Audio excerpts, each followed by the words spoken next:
Mesdames, Messieurs, bonjour. Avant de commencer, je voudrais revenir bien sûr sur les termes forts dont nous a gratifié Madame Dounia Taji, qui ont tourné autour de la confiance et de la compassion. De la confiance et la compassion sans lesquelles rien ne saurait être fait de sérieux et qui se basent sur le respect. Alors quand on dit confiance, pour entrer un peu dans le détail, c'est quoi la confiance? Eh bien, c'est la confiance qui s'établit entre toutes les catégories de la société, entre les jeunes et les moins jeunes, entre les salariés et les entrepreneurs, entre l'urbain et le rural, entre le public et le privé, entre l'État et les administrés. Toute une confiance de manière à poser un pays et pouvoir aller de l'avant, mais la confiance sur la base du respect. Et la confiance qui est finalement le mot d'ordre de la CGEM, comme nous l'avons entendu et réentendu plusieurs fois tout au long de ces 2 journées, et qui va être la base, bien entendu, de notre nouveau modèle de développement économique qui est en train d'être élaboré, dont nous entendons parler depuis 1 an, depuis 2 ans, et qui ira maintenant avec une vitesse, on l'espère, un peu plus élevée. Je voudrais donc passer sans tarder, parce que nous avons une contrainte de temps, et nous attendons donc Monsieur le chef du gouvernement, et je voudrais passer tout de suite au panel, à notre séquence, en invitant dans l'ordre.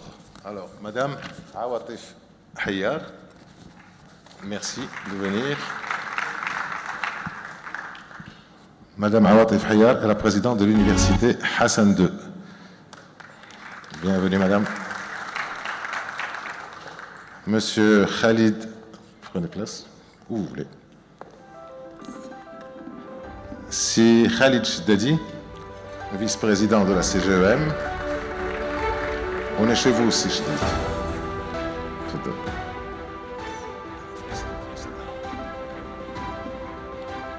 C'est Ahmed Reda Chami, président du Conseil économique, social et environnemental. Ancien ambassadeur à Bruxelles, ancien ministre. Où vous voulez, c'est libre.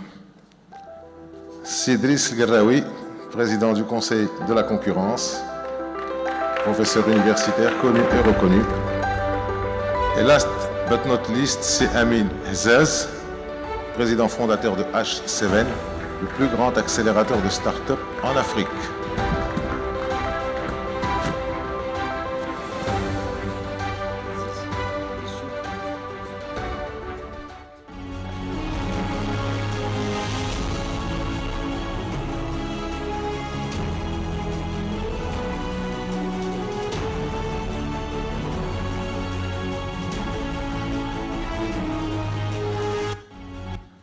Madame, Messieurs, nous en arrivons donc à la seconde et dernière séquence de cette matinée et nous entendrons tout à l'heure les recommandations de cette deuxième université d'été de la CGEM qui, comme on l'a remarqué, est riche en idées, en propositions, en réflexions et en échanges. Hier, nous avons écouté les ministres des Finances et de l'investissement, respectivement M. Benchaboun et M. Moulay Hafid El-Alami. Aujourd'hui, nous écouterons, après nous, on s'écoutera nous, et puis on écoutera aussi le chef du gouvernement et le ministre de l'Éducation nationale et de la formation. Donc les choses sont coordonnées, mais elles doivent être aussi ordonnées. C'est pour ça que les invités de ce panel sont les présidents de 2 organismes constitutionnels fondamentaux, de la présidente et du vice-président de 2 organismes institutionnels incontournables et du président d'une entreprise du privé et de l'avenir. Mais nous ne disposons que de 45 minutes, un peu moins, un peu plus, pour écouter nos invités à cette séquence. Et avant de vous céder la parole à tous, je voudrais vous rappeler ce mot d'ordre cité par le président Mzouer hier, qui est « pas de langue de bois », dire les choses telles qu'elles doivent être dites clairement et nettement. Et c'est sur la base de ce mot d'ordre, et sans plus tarder, que je voudrais céder la parole à M. Chiddadi, vice-président de la CGEM, qui pourra peut-être nous dessiner en un peu moins de 10 minutes chrono, beaucoup moins même, 6, 7, les contours de cette nouvelle CGEM dans le modèle de développement à venir. Comme vous voulez, prenez vos aises.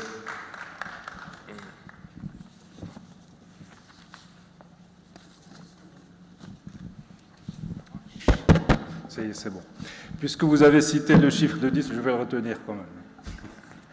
Alors, la problématique du nouveau modèle de développement, elle est centrale au niveau de la CGM, donc nous en sommes saisis, nous avons mené une réflexion, mais elle n'est pas encore, les travaux ne sont pas encore terminés. Ceci étant, nous avons aujourd'hui des idées assez précises que je voudrais partager avec vous. Tout d'abord, nous avons retenu 3 principes de base. Si on fait un bilan rapide de l'évolution de notre économie depuis l'année 2000, on peut distinguer 2 phases.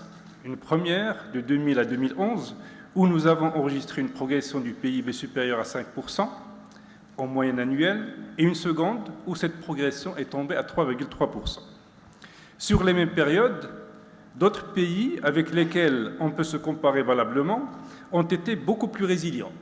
Le Kenya est passé de 4,5 à 5,4%, la Turquie de 4,6 à 5,8%, l'Éthiopie de 8,9 à 9,6%, dans le même contexte international et avec les mêmes difficultés que celles que nous avons dû affronter. C'est la preuve qu'il y a quelque chose qui ne va pas dans ce que nous faisons. Et je ne pense pas que c'est parce que nous manquons d'idées. Les recettes qui ont marché ailleurs, nous y avons sans doute déjà pensé et peut-être même appliqué, mais pas avec le même résultat. Aujourd'hui, si nous voulons réussir, et quel que soit le projet que nous allons adopter, et c'est cela notre premier principe de base, le plus important sera d'aller au fond des réformes, de provoquer un choc, d'effectuer une rupture, d'être disruptif et d'assumer nos choix. Comme le disait le président Mzouar hier, engager des réformes en profondeur au lieu des améliorations à la marge. C'est en faisant cela que nous allons provoquer un choc de confiance, frapper les esprits pour une relance tangible et rapide avec des mesures phares et des effets concrets sur l'investissement et l'emploi. Le second principe de base, c'est la conviction que le secteur privé doit être placé au cœur du nouveau modèle de développement. Cette conviction doit être partagée par l'État, par les politiques, par les partenaires sociaux, par les citoyens et par l'entreprise elle-même.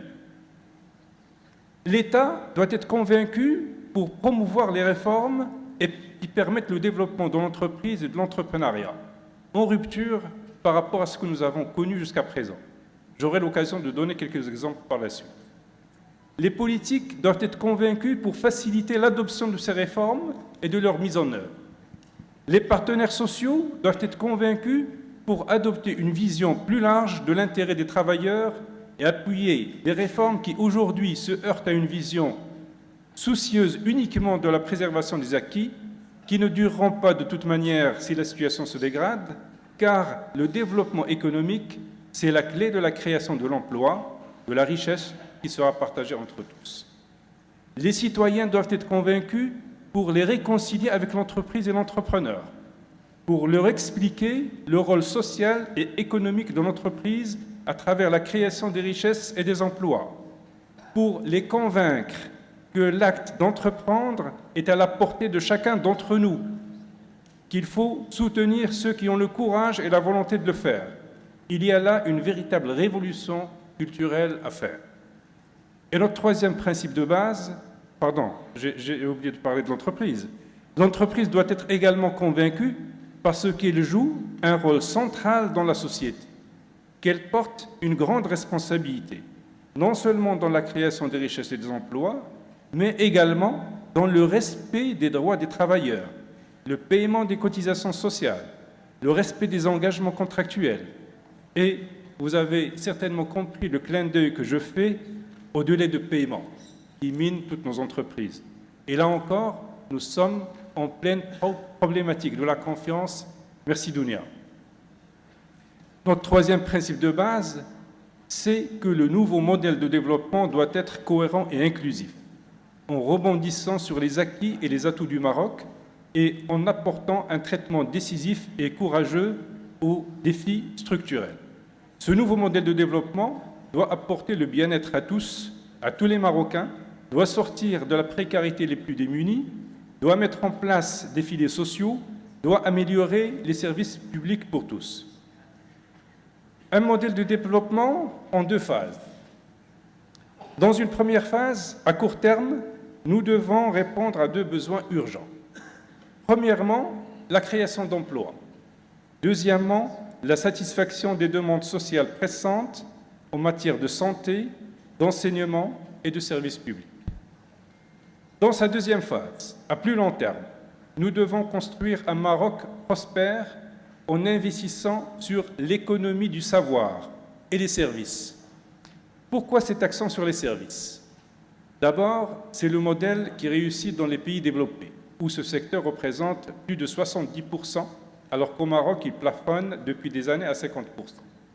L'autre raison majeure, c'est que ce secteur est beaucoup plus adapté à notre situation, il nous est plus accessible, il demande moins de capitaux que l'industrie, il fait l'objet de moins de concentration, les marchés sont plus ouverts, les clients plus accessibles et le transfert de compétences est beaucoup plus utile au capitalisme local. Nous travaillons à la CGM sur 10 axes pour le nouveau modèle de développement économique et social que je peux regrouper en 3 catégories. La relance des secteurs productifs, la refonte des structures de l'État et la refonte des secteurs sociaux et éthiques. Pour chacun de ces axes, il est prévu de proposer un certain nombre de mesures concrètes. Je voudrais en citer quelques-unes compte tenu de leur impact et de la rupture qu'elles sont censées introduire dans notre manière de faire. Tout d'abord, la réforme de l'État. Dans ce domaine, nous devons absolument provoquer un choc de simplification des procédures et autorisations qui sont complexes et trop nombreuses. Passer du principe de l'ex post à l'ex ante. Prioriser le doing business effectif sur le doing business formel. Engager une digitalisation poussée des services de l'État. Améliorer le circuit de création d'entreprises. Nous devons également provoquer une refocalisation de l'État sur les fonctions de régulation, de planification et de stratégie. Désengagement de l'État de l'économie, réduction du portefeuille des entreprises et établissements publics, renforcement des PPP, recentrage de l'État sur les fonctions régaliennes de contrôle, de régulation, de planification et de coordination, accélération de la décentralisation des concentrations. Et dans cette réforme de l'État, nous ne pouvons pas passer sous silence l'efficience de l'administration, qui ne peut se faire sans une politique d'attraction des meilleurs talents, l'adoption des meilleurs standards de management en usage dans le privé, la rationalisation des dépenses publiques et l'efficience des investissements. Pour permettre une accélération et de la réalisation des infrastructures nécessaires pour le décollage économique et une amélioration sensible des services de proximité demandés par la population et nécessaires pour la paix sociale, l'État doit faire appel au privé pour les financer dans le cadre des PPP. L'entreprise doit prendre le relais de l'État chaque fois que c'est possible. Ceci permettra de dégager les ressources budgétaires nécessaires pour le soutien du développement économique et social. Je voudrais parler des stratégies sectorielles. Le Maroc a lancé depuis quelques années un certain nombre de plans stratégiques sectoriels. Certains ont donné d'excellents résultats, d'autres un peu moins.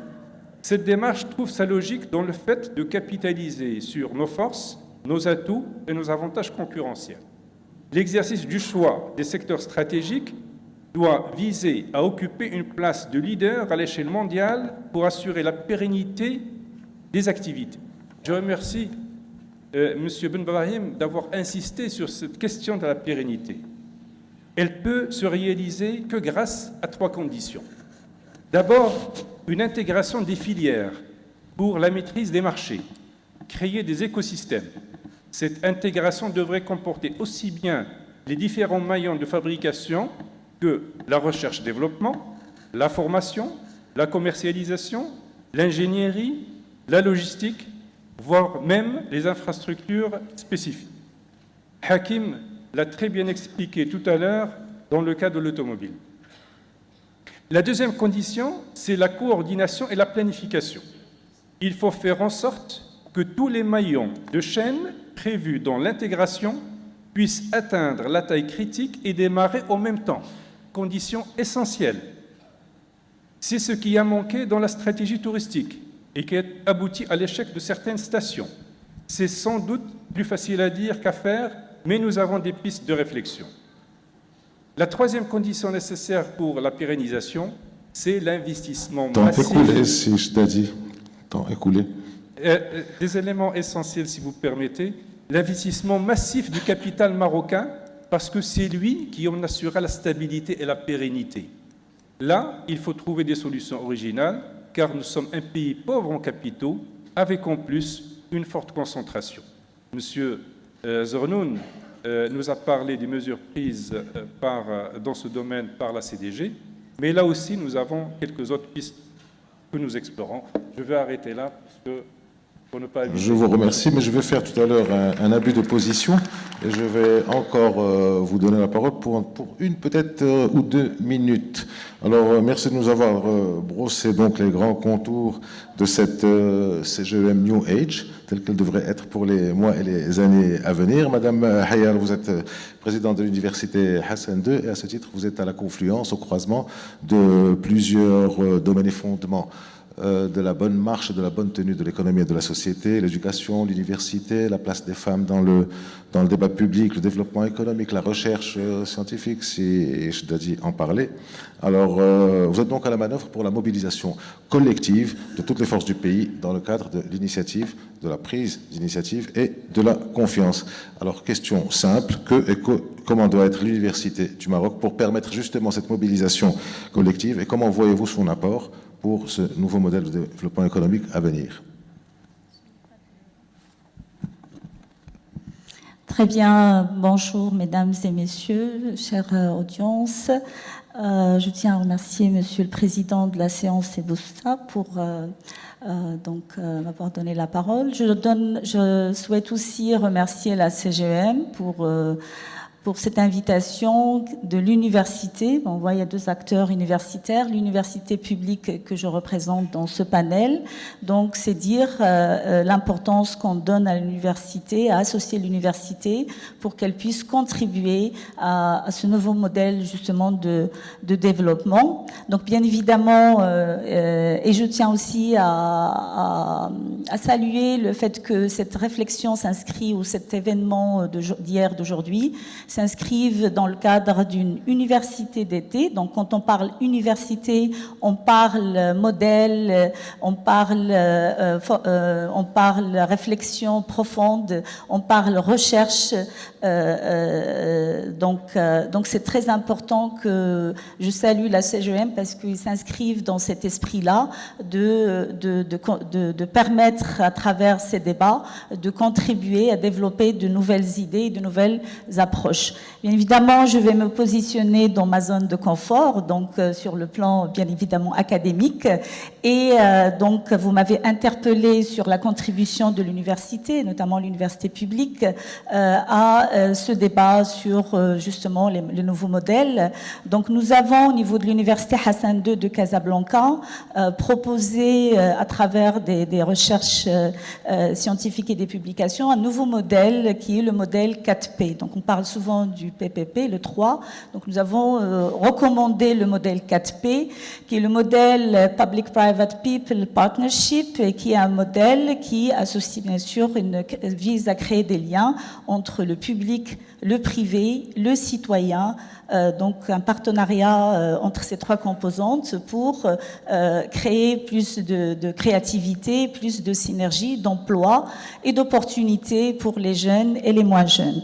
Donc chacun, bien évidemment, de notre point de vue, doit s'inscrire dans cette, si on souhaite réussir ce nouveau modèle, il faut que chacun s'inscrive dans cette approche par rapport au public. Donc nous, université publique, nous avons lancé une nouvelle stratégie, qui est une stratégie, je parle de l'université Hassan II de Casablanca que je représente, une stratégie 5I. D'abord, pour opérer dans n'importe quel domaine, il faut d'abord avoir une bonne gouvernance.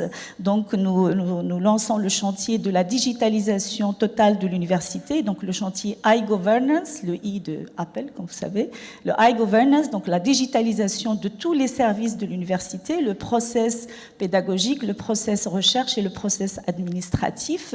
Le deuxième I, c'est l'innovation. On parle entrepreneuriat, mais il faut avoir quelque chose à entreprendre. vendre, c'est-à-dire une idée ou un produit. Donc il faut d'abord innover, proposer de nouvelles choses qu'on va essayer de marketer par la suite. Donc nous avons proposé d'interconnecter très fortement la formation et la recherche, donc innovation en formation et recherche, c'est le deuxième I.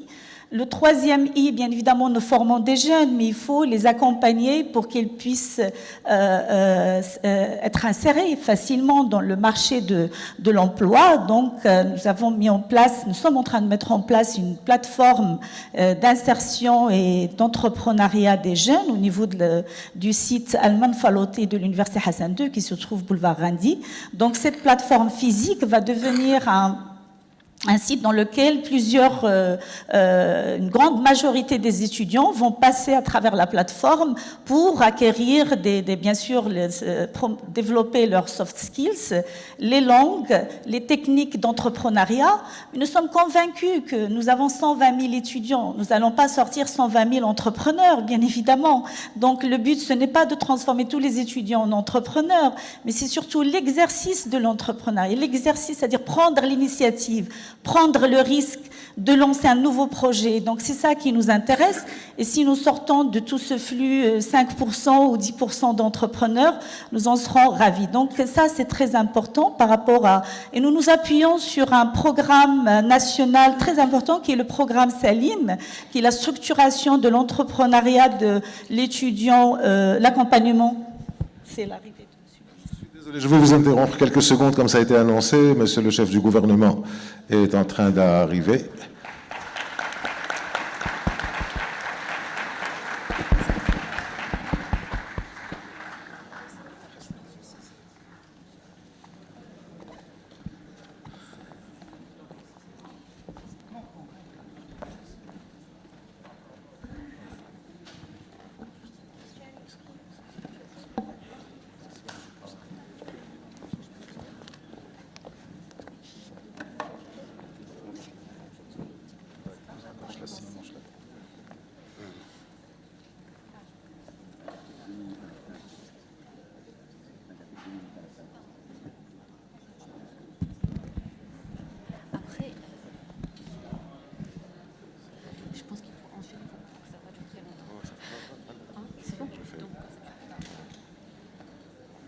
Donc nous souhaitons la bienvenue à Monsieur le chef du gouvernement, Monsieur le ministre de l'Éducation nationale et de la formation supérieure et à Monsieur le ministre d'État chargé des droits de l'homme.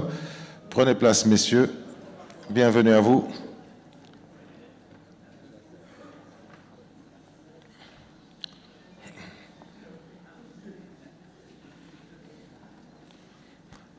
On va laisser les photographes faire un peu leur travail, en espérant que ce soit un peu. Et M. Hassan Daoudi aussi, ministre des Affaires générales. Bienvenue.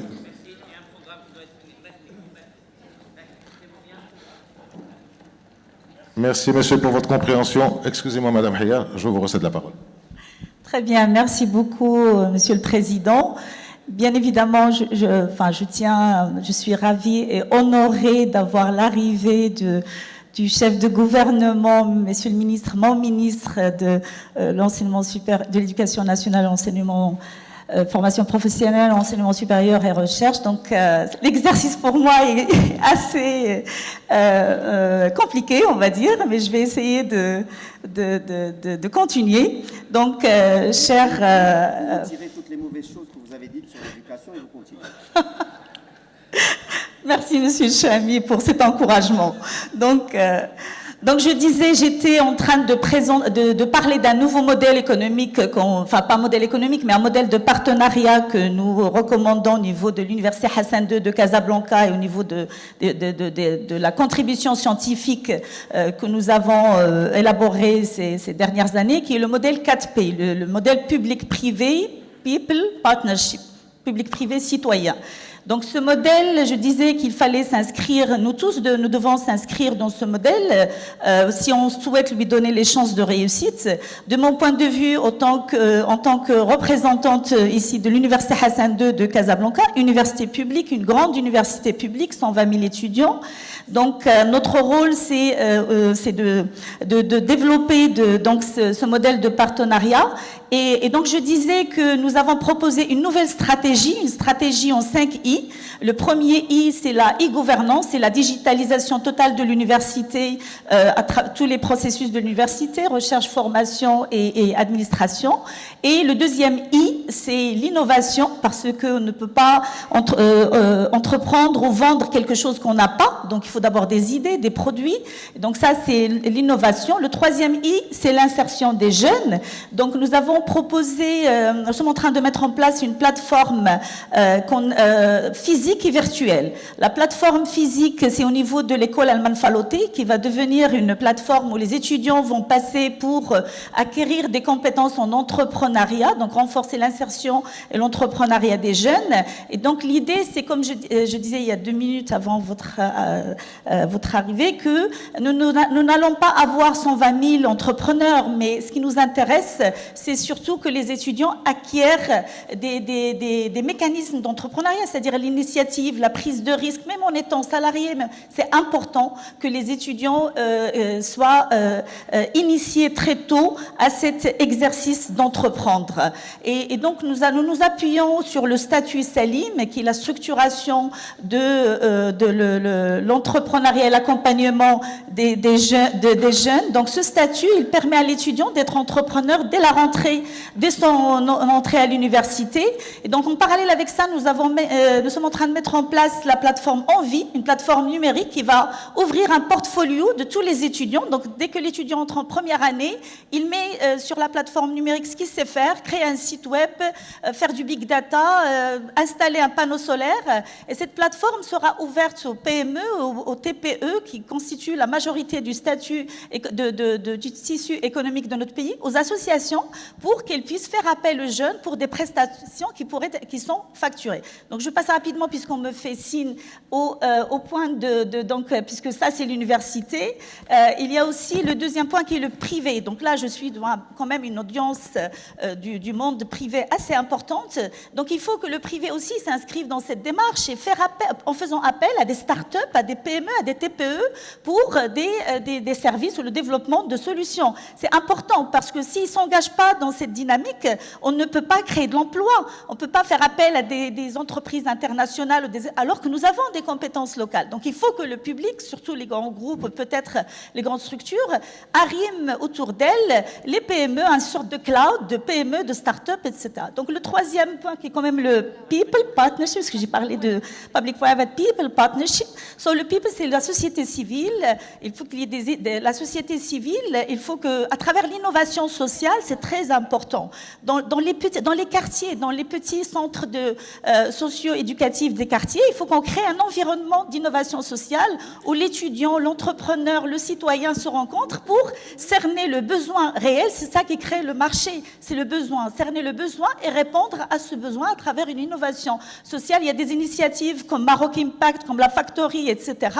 à saluer, mais je pense que là, il y a une mine de créativité et d'emploi à explorer. J'allais développer un peu plus, mais je pense que je suis arrivée à terme, d'après le signe que me fait le président. J'aimerais quand même dire que nous devons tous nous inscrire dans cette démarche de réflexion pour proposer un nouveau modèle, parce que le contexte, nous avons les 2 discours de Sa Majesté le Roi, que Dieu le garde, nous interpellent, nous challenge même. Donc nous devons être à la hauteur de cet appel et participer en contribuer, participer à proposer de nouvelles idées. C'est notre devoir. Je vous remercie. Merci, Madame Hayab.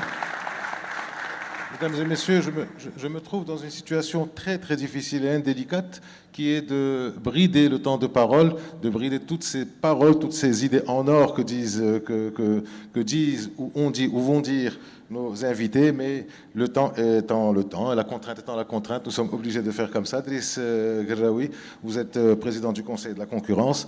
On a compris que tout tourne autour de l'entreprise et de l'entrepreneuriat et qui sont donc les sources de la création de richesses, le privé.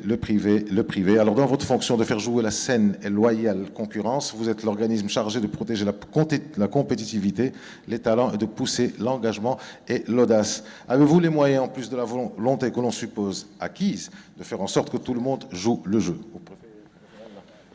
Vous avez aussi 10 minutes, qui était un maximum, et à partir de 8 minutes, je vous ferai signe. Pas de problème. شكرا لك سيد رئيس الحكومة المحترم، سيد وزير الدولة المحترم، السادة الوزراء المحترمين، سيد رئيس المجلس الاقتصادي والاجتماعي والبيئي المحترم، سيد رئيس الكونفدرالية العامة لمقاولة المغرب المحترم، حضرات السيدات والسادة المحترمين، سعيد أن أتقاسم معكم في هذه الصبيحة بعض أفكار حول الفعل المقاولاتي اليوم بالمغرب، ولكن ليس فقط كرئيس مجلس المنافسة، ولكن كذلك كباحث، ولما لا كمواطن. إن استطعت سأتفاعل بعد تقديم هذه الأفكار، أتفاعل مع 4 مداخلات أثارت انتباهي، وهي في عمق الواقع طبيعة الإشكالية ديال الفعل المقاولات في المغرب. المداخلة ديال السيد الرئيس أولا حول يعني la démographie de l'entreprise, mais en fait la propension à la création d'entreprises. L'intervention très profonde et qui est au cœur en fait de la problématique marocaine, c'est celle de Sida Hind Tarji sur la sociologie du comportement qui Dunia. Parce que Hind est une grande amie à moi, je suis sincèrement désolé, Dunia. Puis celle de Césarnoun, et puis celle de mon ami Nadia Salah, si j'ai le temps bien évidemment. Alors je voudrais très rapidement partager avec vous 2 choses. J'espère que je vais pouvoir les faire en temps imparti. C'est faire des constats sur l'entrepreneuriat, mais très rapidement. Mais en fait, en filigrane, ce sont des propositions que je souhaite faire à la CGM.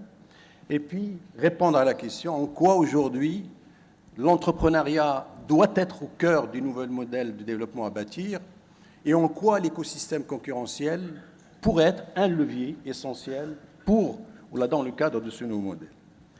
Alors, les constats. Les constats, en fait, c'est un certain nombre de déficits. Et le premier déficit qui saute aux yeux, et ça rejoint un peu l'intervention de Madame Tarji, c'est le déficit de connaissance de la sociologie du comportement de l'entrepreneur et de l'entrepreneuriat aujourd'hui. Malheureusement, on sent aujourd'hui le besoin de ce que faisait le Centre d'études et de recherche des dirigeants que portait le très brillant Saad Abdelkrim Mzouer, et qui en fait correspond à un besoin de connaître cette nouvelle génération d'entreprises et d'entrepreneurs et surtout comprendre la sociologie du comportement de cette nouvelle élite économique. Et je pense que c'est un chantier sur lequel devrait se pencher la CGM. Deuxième déficit, c'est celui de la connaissance de la démographie de l'entreprise. Aujourd'hui, bien malin qui nous dit quel est le taux de mortalité, quelle est l'espérance de vie à la naissance pour parler démographiquement, et quel est le taux de mortalité. Je crois que plusieurs organismes se disputent la production des chiffres. Le chiffre donné par M. le Président hier de 1,4 pour 1000, j'y reviendrai tout à l'heure à titre comparatif en interpellant le cas du Chili en particulier. Troisième déficit, c'est celui de l'effectivité en temps réel des mesures prises en matière ou en faveur de la création, l'accompagnement et la promotion de l'entreprise. Et à ce niveau, nous sentons un vrai décalage entre le temps du législateur et de l'exécutif d'une part et le temps de l'entreprise. Et je crois qu'à ce niveau, Beaucoup d'efforts devraient être faits. Hier, les deux ministres ont tenté d'apporter une réponse, mais c'est un chantier aussi qui mérite d'être objet d'attention de tous les acteurs qui travaillent sur la question de l'entreprise. Et dernier défi, et peut-être le plus important, c'est celui déficit que j'ai appelé d'entrepreneurs. Déficit d'entrepreneurs qui revient en fait à interpeller cette question de la propension de notre pays à créer des entreprises. Et j'ai été interpellé par les chiffres donnés par le ministre hier, par le président de la CGM hier. Nous aurions donc une propension de 1,4 à 1,7 pour 1000. En fait, les chiffres que j'ai pu avoir pour l'année dernière, c'est que nous créons chaque année au Maroc quelques 80 000 entreprises. Quand on compare avec ce que créent les Américains, toute proportion gardée, 2 500 000 entreprises par an, et les Français, le chiffre de l'année dernière, 5 500 000, je crois qu'on doit interpeller, et je reviendrai sur le cas du Chili parce qu'il a comparé avec le Chili. En fait, ce que nous constatons, c'est que dans tous les pays où il y a un taux de propension important, ce sont des pays qui sont tirés par une économie forte. Ce sont des pays qui sont aussi connus ou promus une culture de l'entrepreneuriat. Ce sont des pays où il y a un climat des affaires favorable. Et c'est des pays qui ont lutté efficacement contre les situations de rente, de passe-droit, de bureaucratie, de corruption et de collusion entre les affaires et la politique, mais aussi et surtout contre l'iniquité fiscale. Et c'est ça, ce sont ces éléments qui font la confiance. Et ce sont ces éléments qui font la visibilité de toutes celles et ceux parmi les Marocaines et les Marocains, ou au-delà donc du Maroc à l'échelle internationale, qui veulent, tout acteur, qui veut prendre des risques, qui veut innover, qui veut investir, et par conséquent qui veut créer des activités économiques nouvelles et donc des entreprises.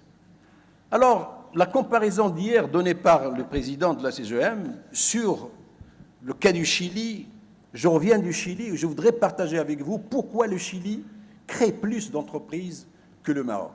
Pourquoi leur propension est de 1, nous, notre proportion est de 1,7 et eux, c'est 9, si ma mémoire est bonne. Ce qui m'a surpris en analysant le modèle chilien, c'est d'abord le niveau d'éducation. Éducation, formation, innovation. Ils ont un système d'éducation, de formation et d'innovation extrêmement performant. L'éducation est généralisée, le tissu d'innovation est important et un système de formation professionnelle extrêmement. Je donne juste un chiffre. Aujourd'hui, le Chili, c'est 18 millions d'habitants. Ils ont 120 universités, dont 80 sont publiques et 40 sont privées. À méditer. Deuxième chose qui m'a surpris, c'est le patriotisme. Ils aiment leur pays, ils produisent chilien et essaient de consommer chilien. Deux minutes, Monsieur le Président, et vous ne nous avez pas encore parlé des champions nationaux. Je vais parler tout à l'heure. L'effectivité de l'état de droit, des citoyens civiques, un secteur privé fort, contribuant au renforcement des bases nationales du développement de l'économie nationale. Et ce qui m'a encore plus surpris, c'est une reddition annuelle des comptes de la nation, associant tous les acteurs et forces vives du pays. Je crois que c'est un écosystème, y compris institutionnel, qui crée une dynamique favorable à la création donc, de l'entreprise et donc à l'accroissement de la propension à créer. Maintenant, que pouvons-nous faire à l'échelle donc, de ce nouveau modèle de développement et quel rôle peut jouer l'écosystème concurrentiel? Je pense que, objectivement, aujourd'hui, Sa Majesté a eu raison de dire que le nouveau modèle doit être porté par un secteur privé fort et attractif, et donc par l'entrepreneuriat. Et 4 raisons militent pour cela. Première raison, quand on voit la structure de la population active occupée dans notre pays, nous constatons les choses suivantes. C'est que 80% de la population active occupée l'est dans le secteur privé.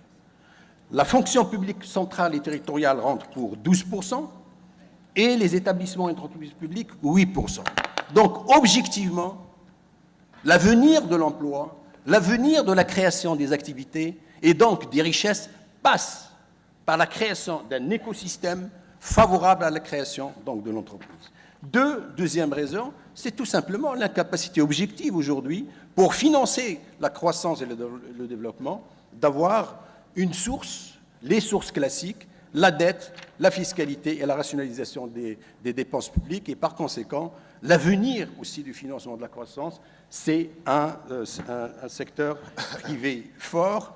Troisième raison, c'est tout simplement les exigences d'une modernisation économique généralisée de notre pays. Et quatrième raison, c'est tout simplement nos ambitions mondiales sur le plan donc, du rayonnement et de la promotion extérieure Votre économique conclusion, du pays. c'est Graoui? Alors ma conclusion, c'est que l'écosystème concurrentiel, dans ce cadre, est appelé à jouer un rôle extrêmement important.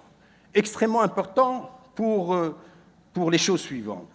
Parce qu'une gouvernance économique responsable est à même, en instaurant dans les faits l'égalité des entreprises, mais aussi des citoyens devant l'acte économique, la confiance nécessaire.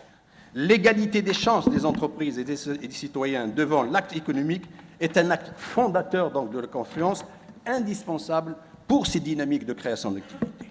Mais c'est aussi l'existence d'un écosystème concurrentiel qui applique la liberté des prix et de la concurrence, et cela même de permettre d'élargir les bases sociales de l'activité productive, de diversifier, je termine, les opportunités d'investissement et un traitement productif à la fois du chômage et de la pauvreté, tout en permettant à toutes les Marocaines et à tous les Marocains qui ont envie d'investir, de prendre des risques, d'innover et donc de créer des activités économiques nouvelles et donc oui, peuvent le faire. C'est pour cela que la concurrence non seulement est un outil de la gouvernance économique responsable, mais aussi un cadre institutionnel le plus approprié pour accompagner la dynamique entrepreneuriale dans notre pays. Et je vous remercie de votre attention.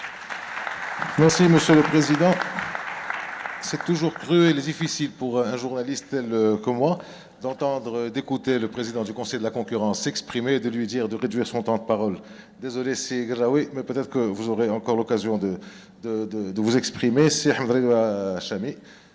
Merci. Vous êtes le président du Conseil économique supérieur, social et environnemental. De par votre fonction, vous êtes le diagnostiqueur en chef, si j'ose dire, de la Société de l'économie du Maroc.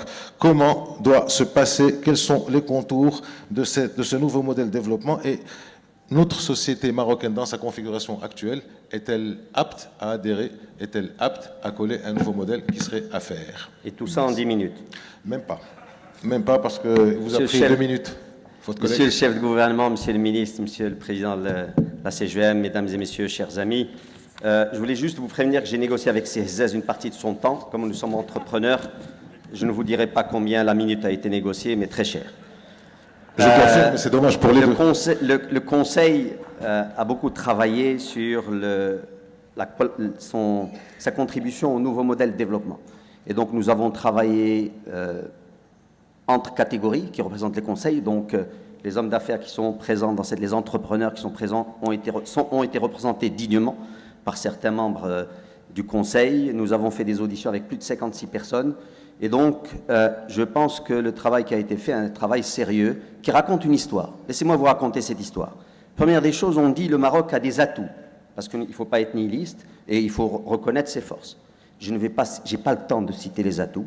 Le Maroc a fait beaucoup de choses depuis les 20 dernières années, et donc, partant de ces deux points de force, on dit le Maroc peut rêver, ou le Maroc se doit de réaliser une ambition. Et c'est cette ambition qui me semble importante à partager avec vous.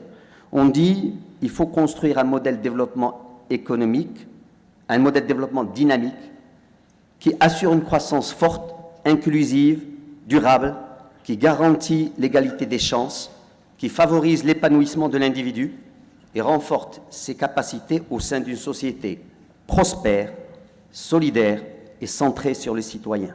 Et donc, je reviendrai dans mon mot de la fin sur cette histoire de centrer sur les citoyens, mais ce qui s'annonce ici, c'est un changement de paradigme. Et j'expliquerai ça un peu plus tard. Alors si on veut faire le constat aujourd'hui de est-ce que cette ambition est réalisée ou est en voie d'être réalisée, la réponse malheureusement c'est que non. Et je vais vous donner plusieurs exemples. Première des choses, quand on parle de prospérité, est-ce que la croissance aujourd'hui qui a été bon an, mal an, 3,3% sur la période 2012-2018, est-ce qu'elle est suffisante? La réponse, tout le monde le sait, non. Nous avions, à une époque, dans les années 2000, on était à 3%. Quand on est venu, nous, au gouvernement, on s'enorgueillissait d'avoir un nouveau palier à 5%. On était à 4,8% sur la période 2007-2011. Et après, on est redescendu à 3,3%. Et vraiment, ça nous interpelle. Même l'intensité de l'emploi, de la croissance en emploi, a régressé. On crée, dans les débuts des années 2000, pour chaque point de croissance, 38 000 emplois à peu près. Aujourd'hui, on est descendu malheureusement à 15 000 emplois par point de croissance. Et donc, la croissance ne suffit plus par elle-même à créer de l'emploi qui va permettre à ces jeunes de construire par le travail un avenir certain. L'inclusivité. L'inclusivité de la femme.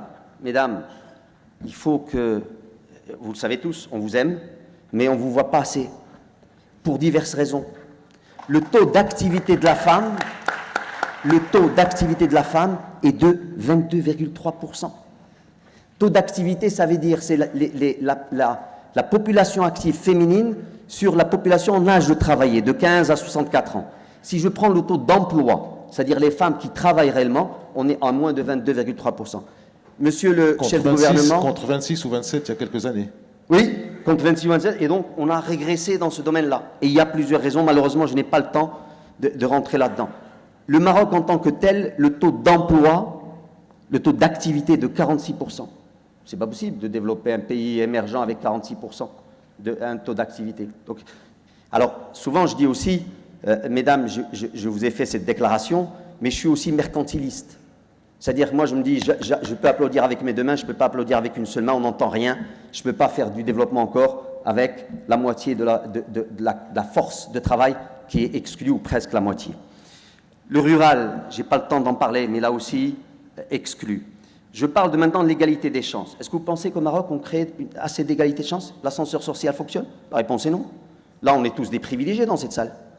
Prenez les cadres supérieurs. Quel est, à votre avis, le pourcentage de cadres supérieurs dont les parents sont agriculteurs? On n'a pas le temps de faire une quiz, 3,2%.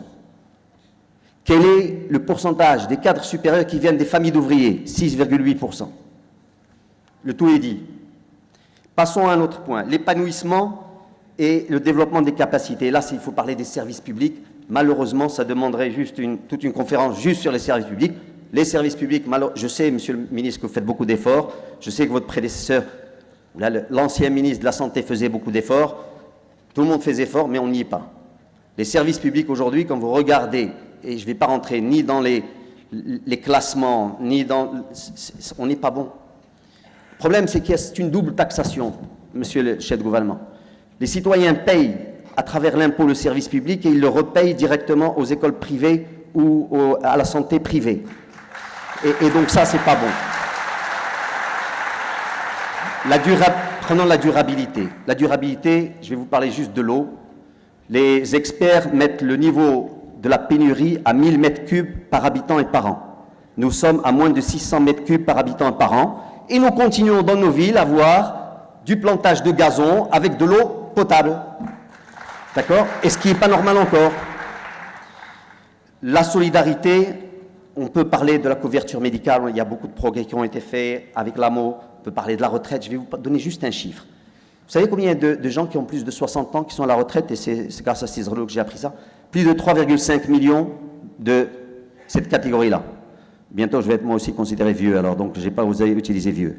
Plus de 3,5 millions. 700 000 ont une retraite. 3,5 millions, 700 000. Heureusement qu'il y a encore la famille. Mais quand il n'y aura plus la famille, qu'est-ce qu'on va faire?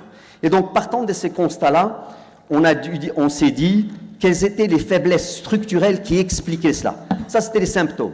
On est parti chez le médecin, il y a de la fièvre, mais quelle est la vraie raison? En fait, on a identifié 6 faiblesses structurelles. Première, c'est les services publics, j'en ai parlé. Il faut vraiment qu'on fasse un vrai effort. Monsieur le chef de gouvernement, quand j'étais ministre à l'époque, un jour on parlait du dialogue social, et j'ai dit il fallait qu'on arrête de parler juste des salaires, il fallait qu'on parle de pouvoir d'achat. Parce que le jour où on améliorera les services publics, la santé, l'éducation, le transport, etc., ben les gens vont demander moins d'augmentation parce qu'ils vont gagner du pouvoir d'achat, et ce qui est plus important. Donc, première faiblesse structurelle, les services publics. Deuxième faiblesse structurelle, la femme. Troisième, le monde rural. Quatrième, les politiques et passe-droit. J'ai mon ami Sidris, je pensais qu'il en parlé un peu plus, malheureusement on est tous liés par le temps. Un pays qui n'assure pas une concurrence dans tous les domaines ne peut pas se développer, c'est connu. Vous savez, l'ouverture des secteurs, puisqu'on parle de secteur privé, eh bien, il faut qu'elle soit permise à tout le monde. Les agréments, je pense qu'ils ont fait leur temps, etc., etc., etc. Et vraiment, les privilèges et les rentes doivent cesser. C'est tout. Alors, le climat des affaires, et enfin, la gouvernance au niveau politique publique, là aussi, extrêmement important qu'on fasse de vrais efforts là-dessus. J'en arrive donc au grand choix que nous proposons. Et by the way, si vous voulez, en fait, ce rapport sera remis à la Commission dès qu'elle sera installée, et donc on défendra notre point de vue, à nous, en tant que CBSE. En fait, 9 choix en 4 grandes catégories. La première, c'est ce qu'on appelait libérer les énergies en renforçant les capacités de l'individu. Il faut libérer les énergies au Maroc, il faut libérer l'entrepreneuriat, il faut libérer le citoyen, il faut qu'on enlève ces carcans qui sont des carcans mentaux qu'on a construits avec le temps, des carcans qui sont des carcans sociaux, des carcans qui sont des carcans économiques. Et donc, c'est extrêmement important. Dans cette catégorie, on a 4 choix. Choix 1, le système d'éducation, bien sûr, qu'on a voulu sortir tout seul. Choix 2, les services publics performants. Choix 3, un environnement garantissant une concurrence saine et régulant les avantages et la rente de situation. Et 4e choix, une transformation structurelle de l'économie où l'entrepreneuriat est absolument au centre, où l'innovation est au centre, où l'informel est aussi pris en compte. Et donc, on parle, nous, de choc entrepreneurial. Deuxième grande catégorie de choix, ce qu'on a appelé inclure les populations démunies et souffrant de discrimination. Et là, on va retrouver la femme dont j'ai parlé tout à l'heure et le monde rural. Troisième catégorie, c'est l'assurer une équité sociale et intergénérationnelle avec 2 choix. La solidarité, donc la couverture sociale, si vous voulez, la protection sociale, et bien sûr tout ce qui est préserver le capital naturel, et c'est ce qu'on appelle de la solidarité intergénérationnelle. Et dernier bloc, c'est la gouvernance et l'exécution, parce qu'il n'y a pas que la gouvernance, on est excellent à faire des plans, malheureusement parfois au niveau de l'exécution, ça ne va pas, ça marche pas très bien, et il y a vraiment des exemples dont on peut s'inspirer, et qu'on cite nous, ensuite, parce qu'on est allé un peu plus loin que ces choix-là, on a pris chacun des grands choix, donc les 9, et on a vu quelles étaient les actions les plus importantes pour chaque choix, et donc on est arrivé à 180 actions, et ce n'est pas un plan gouvernemental, mais on a voulu mettre en avant quels sont pour nous les choix les plus importants. Et 2 minutes, c'est bien. Et je vais vous donner quelques exemples d'actions concrètes que nous avons proposées dans différents choix. Et là, si je t'ai dit, vous avez parlé tout à l'heure de choc de simplification des procédures administratives. Moi, je vais parler de choc de simplification des propositions proposées par la CGEM. Donc, on va beaucoup plus loin que vous, nous, en tant que Conseil économique, social et environnemental. Quand vous parlez, par exemple, d'accélérer... Il va falloir que vous répondiez à ça, si je te dis. D'accélérer le... Non, mais il n'y a pas besoin de répondre. D'accélérer le... Nous, on a la chance, au niveau du CSE, de pouvoir parler extrêmement librement, et aussi, on n'a pas la contrainte de l'exécution que eux peuvent avoir. Donc, c'est pour ça que parfois, on peut être un peu en décalage, ou on peut aller plus loin.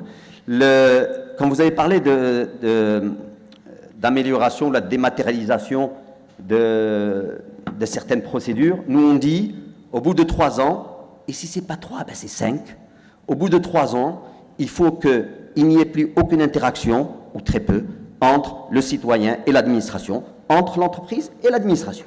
Et c'est possible. Autre chose, on va encore plus loin, quand vous parlez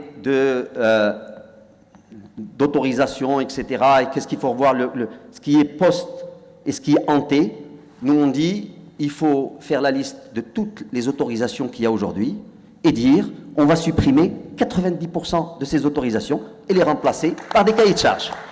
Et c'est tout.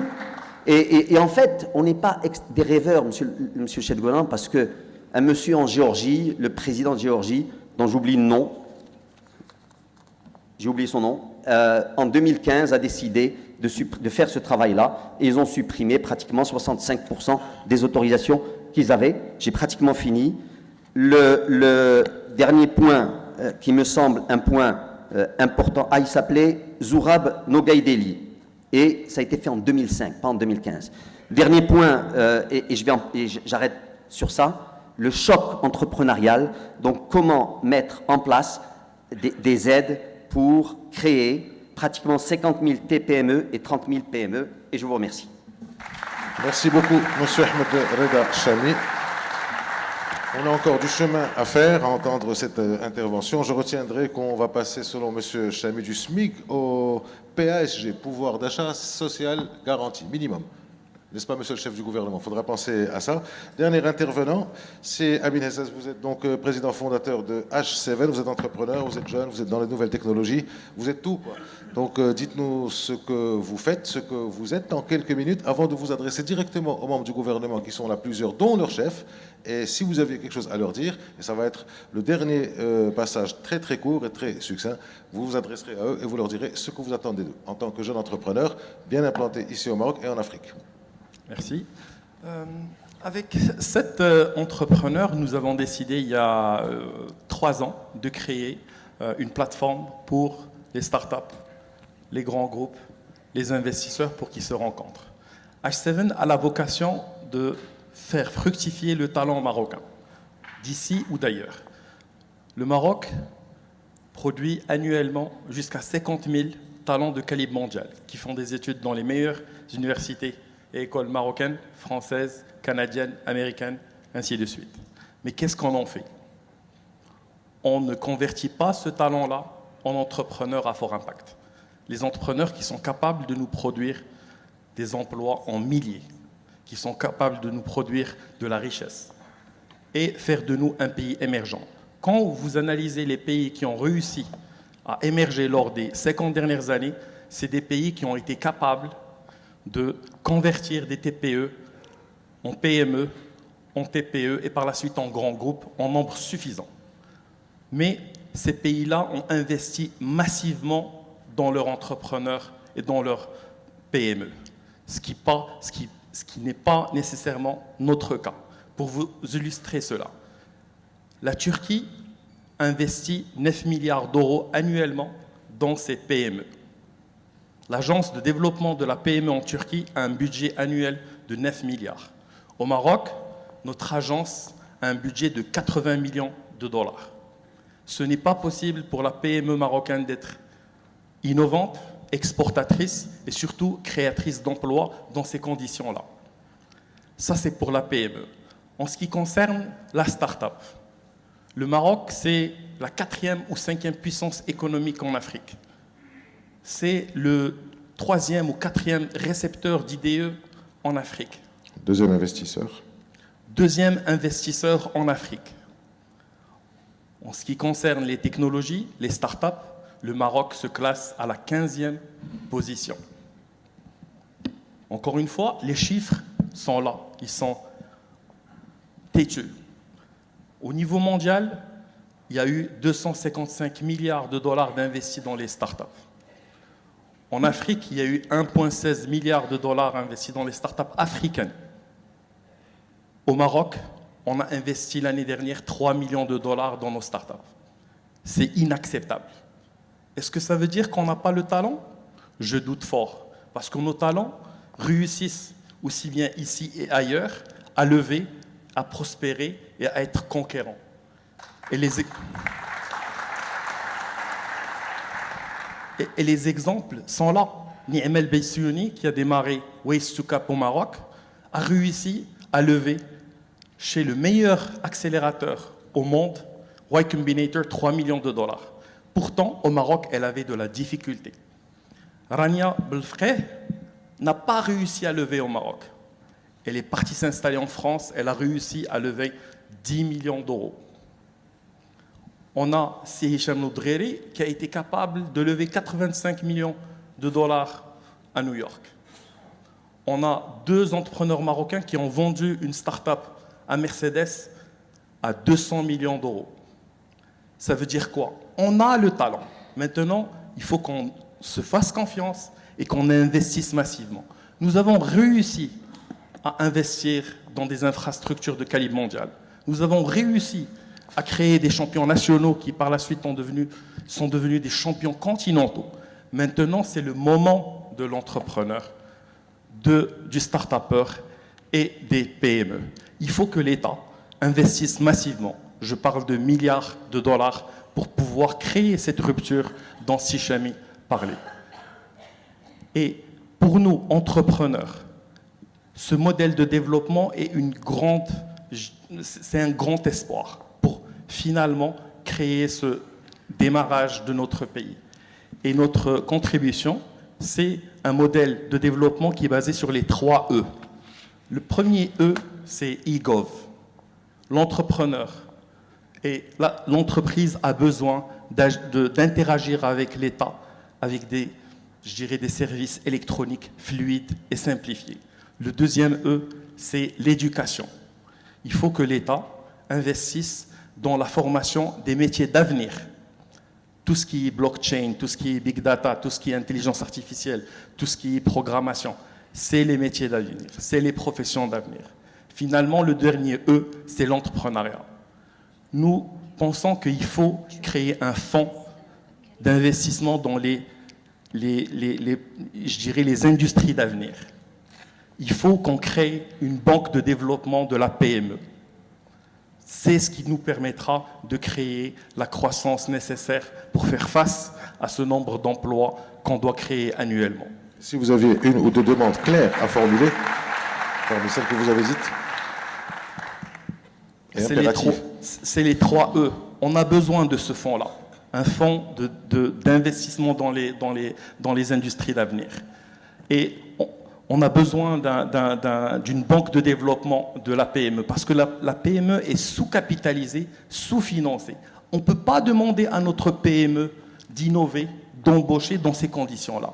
Si on n'injecte pas ces fonds-là en nos PME, et en plus, elles sont en concurrence avec des PME qui viennent de tout le parcours méditerranéen et qui sont bien financées, bien capitalisées et bien accompagnées.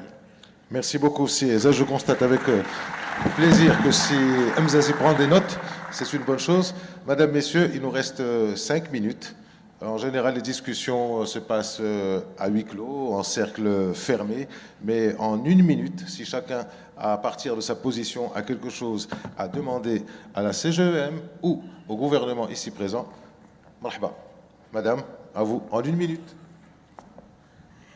Très bien. Bon, donc décidément c'est ma journée puisque c'est la deuxième fois où vous me demandez. Vous n'êtes pas la seule, madame. Je suis désolé. Vous me soumettez un exercice difficile qui est de m'adresser au chef de gouvernement et à mon ministre et tout le gouvernement pour leur demander. Je suis plutôt nommée pour apporter des réponses, notamment au niveau de l'université Hassan II de Casablanca. Suggestions aussi. Non, mais j'y viens, bien évidemment. Alors, oui, ce que j'aimerais, c'est peut-être nous accompagner pour avoir des mécanismes de contractualisation du privé qui sont beaucoup plus faciles, souples et réactifs. Donc, nous avons, j'ouvre une parenthèse pour féliciter mon ministre et tout le gouvernement, à leur tête le chef de gouvernement, pour le vote de la loi 51-17, qui est pour moi une grande avancée dans le domaine de l'enseignement au Maroc et qui donne déjà une grande autonomie aux universités pour pouvoir contractualiser et avoir des fonds pour embaucher, attirer les meilleurs étudiants en thèse, attirer les meilleurs post-doc.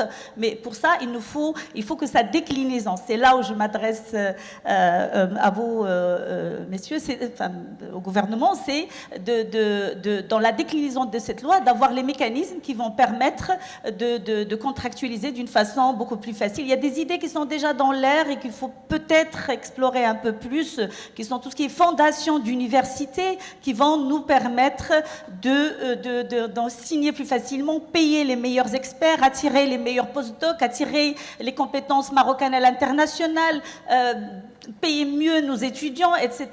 Et même faire appel à nos propres compétences qui sont dans les universités. C'est là où peut-être c'est le point que je voulais signaler. Merci beaucoup, Madame la Présidente. Monsieur Chdadi, Oui, CGEM. je voudrais- Donc, vous n'avez rien demandé à la CGE, mais peut-être à quelqu'un d'autre. Oui, ici présent. moi je voudrais m'adresser au gouvernement. Je vous remercie, monsieur le chef de gouvernement et messieurs les ministres d'être là. Alors, il faudrait prendre des mesures vigoureuses pour l'entreprise qui seraient en mesure de nous assurer le développement réel que nous voulons, le véritable décalage en matière de fiscalité, en matière d'accès aux fonciers, en donnant la préférence nationale à nos entreprises, en facilitant les PPP et en renforçant la transformation numérique. Je ne parlerai pas de la simplification des procédures. Monsieur Chamy veut complètement les supprimer. Moi, ça me va très bien. Je voudrais parler également du désengagement de l'État dans le domaine économique. Il faut absolument une réduction des entreprises et des établissements publics parce que ce n'est pas le rôle de l'État.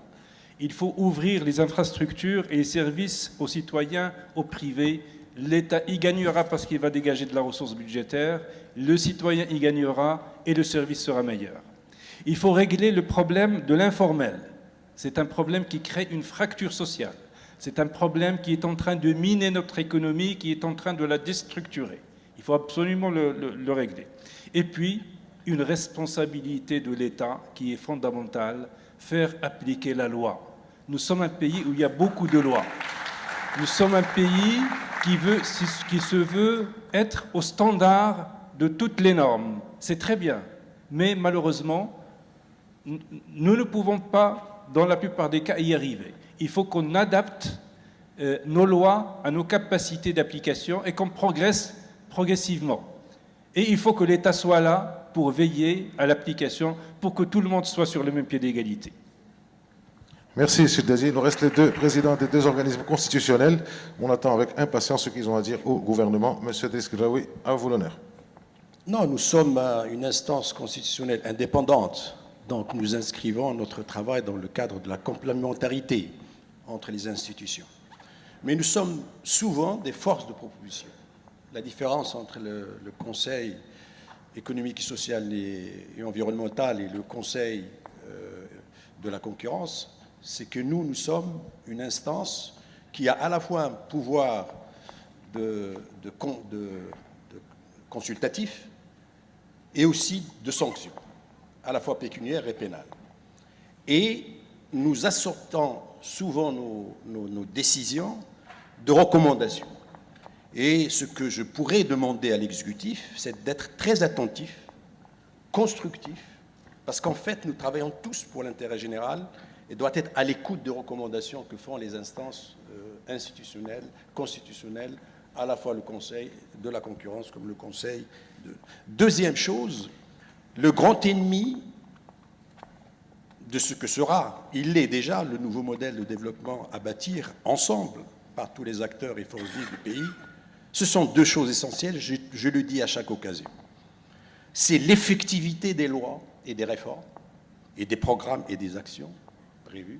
Et deux, c'est le temps. Le temps du politique doit s'arrimer au temps du citoyen et au temps de tous les acteurs qui contribuent à la production de la Il doit richesse. accélérer beaucoup, quoi. Merci beaucoup, M. Graoui. C'est Ahmed Hachami. Moi, je dernier mot. n'ai pas quelque chose à demander spécifiquement au chef de gouvernement. Je lui avais dit la dernière fois, les fiscalités, je voudrais plus qu'ils appliquent un peu plus nos recommandations, mais ça, il l'a déjà intégré. Moi, je voudrais juste partager avec lui une vision. Monsieur le chef de gouvernement, je pense que si on doit tous œuvrer pour une vision ici, pour un Maroc de demain, c'est le Maroc que moi j'appelle le Maroc du citoyen anonyme.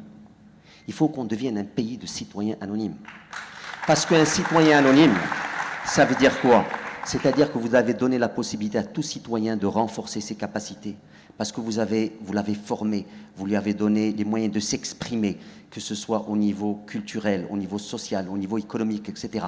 Vous l'avez accompagné, il devient entrepreneur, il crée de la richesse. Et cette sigma, cette somme de toutes les richesses de tous ces citoyens anonymes qui font la force d'un pays. C'est ça vraiment ce qu'on devrait, et ça, c'est pour ça que je parlais de changement de paradigme tout à l'heure. On est dans ce changement de paradigme. On n'est plus dans les champions nationaux. C'est bien qu'il y ait des champions nationaux, c'est bien qu'il y ait des acteurs connus, mais il faut qu'il y ait beaucoup plus d'entrepreneurs qui deviennent des entrepreneurs anonymes ou de citoyens qui deviennent des citoyens anonymes dans tous les secteurs de la société marocaine, parce que c'est ça ce qui fera demain la force de notre pays.